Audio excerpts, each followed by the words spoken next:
Hello guys, this is Spicy, and this is a review on the Bandai High Grade Gundam Double X. So, let's take a look at the box real quick. This is from the After-War universe, another universe in the Gundam multiverse, or the Gundam Continuum, however you'd like to call it. This kit was released in 2013, made in Japan, part of the Gundam X series that was released in the late 90s. Alright, so here's some picture of the Double X. This is a second version. It's like an upgraded version of the Gundam X, and it's got double the firepower. Original retail, suggested retail for 1,700 yen. It's a box right there, and here is the manual, made from a Luna titanium alloy, which is pretty much Gundanium or Gundarium, however you like to call it. It's actually a pretty big manual, and we got a pretty big sticker sheet. Most of it is for the satellite panel thing. I'm not too sure what these are. I think just some kind of solar panel thing, or let him charge his satellite cannon or satellite weapon. What's it called? Twin satellite cannons. That's what it's called. Alright, and then here's some poses of it on the action base. Very cool. And here are some of the kits associated with this one. These are all revived versions. I believe I actually had this guy, the Divider, Gundam X Divider, in the 90s. It's like the old 90s version, long time ago. I don't know where it is. Probably got rid of it somehow. Anyway, that's a manual. Let's talk about accessories. So for accessories, we got this shield right here. Very nice, and you can peg to the forearm via this attachment point right here. You can see that. It's very simple, just peg it in like so, and then you can swivel the shield, move the arms. Pretty cool. There's no attachment point for this arm. And then we got two beam effect pieces right here, which are attached to these very unique beam saber, which attach directly to the side skirts. So take a look at that. These are very interesting looking handles. Then you just plug in the beam saber effect piece. That's actually pretty cool. Alright, as you can see, he's already wielding one. Alright, let's go ahead and pop this hand off. It's got two gripping hands for the beam saber. No closed fist, no open hand. And then we got a trigger finger right here for the beam rifle.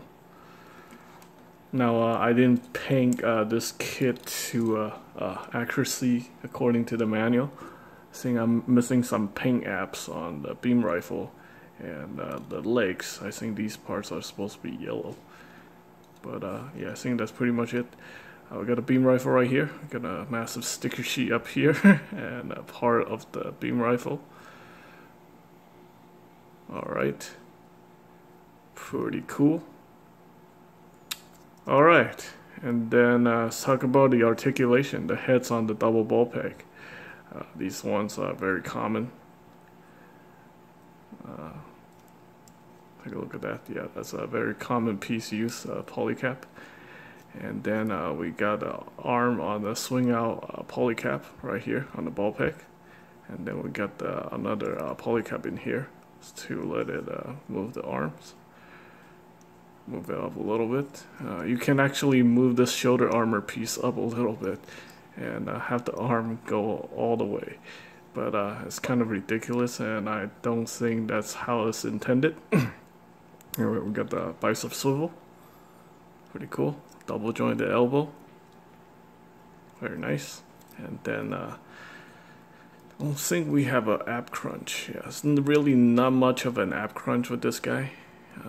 Actually, Yeah, there's a polycap in here, so yeah, we got a little bit of a nap crunch. This is pretty cool. And then we got another polycap, ball polycap in the waist to give you 360-degree rotation. Lift the front skirt up. We have universal joints for the legs. Pretty cool. The rear skirt is fixed. The side skirt can be adjusted via polycap, rotate. And then we got the thigh cut right here, so you can move the thighs. Universal joint for the legs. Got a peg hole here for the action base. And then double jointed knees. Yeah, like that, double jointed knees. Pretty cool. Then we got the feet on the ball joint, the polycap. You can move it front and back. Ankle rockers, stuff like that. So this guy's actually got some really interesting gimmicks. Let's talk about the looks first though. We got some very nice stickers over. And it's got this very nice looking cockpit, kind of translucent cockpit piece. And underneath there's like the shiny silver sticker that makes green plastic pop. I do have to paint the forehead right here, this piece, because I didn't want to use the sticker. I think it looks a lot better with paint. Got a lot of stickers for the eyes, the cameras on the head, front and back. And then I got some more stickers here for the legs. Pretty cool. And then, yeah, just, I think that's pretty much it. Alright, let's talk about his gimmick. So his gimmick is actually very interesting. Let me unpack the shield real quick. I think for this kid, it's probably better if you put him on an action base. So let's go ahead and grab one of my, either stand or an action base would be very good for displaying this kit. Alright, so let's go ahead and put him on the stand. Alright, the arm just came off. Plug the arm back in. Very cool. Okay, let's go ahead and do this. So he's got some very interesting gimmick here for the back. We got the satellite cannons, which you can swing forward, like so. Both satellite cannons. And you can extend the satellite cannons.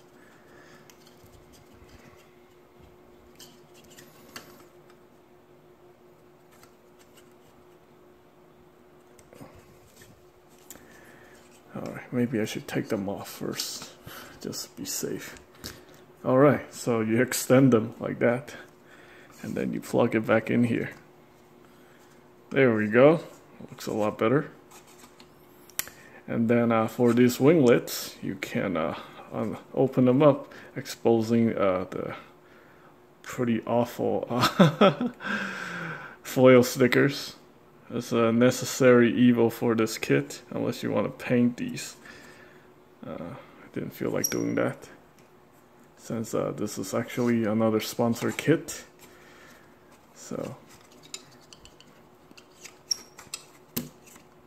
and the customer told me he didn't care much about having too much paint apps on this kit. So anyway, here's the satellite cannon extended. And let's go ahead and do this one too. You can move these winglets to the back via this joint right here. And that lets you open up these solar panel thing. You can see they're very reflective and very shiny. So there we go. Alright, and then I don't know what these pieces are on the forum. I think it's like maybe cooling pieces, cooling bits, or some kind of a particle gathering fins, something. You can open these up, and he also have them on the legs. So that's pretty cool. Very interesting gimmick indeed. Now, when I was building this kit, I thought this is gonna be like another something that the Strike Freedom was inspired by. But obviously, with all these extra bits, yeah, it does have its own unique look.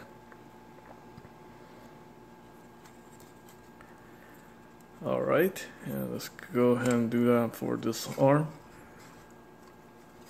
It's a little bit tricky to get my finger in there. Get these things transformed.